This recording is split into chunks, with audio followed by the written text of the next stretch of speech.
What I would say to people is, you don't do a test to prove how fit you are in future tests. You test to show where you're at and what you need to do to get fitter.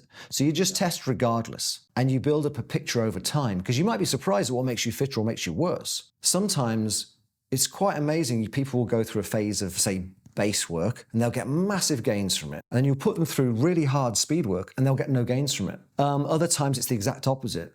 People will do a huge period of base training, get no gains, but it somehow lays a platform that when they do the strength and speed work, they do explode and they get really much faster. So you need to know what type of stimulus works for the athletes. That's why you've got to test more often.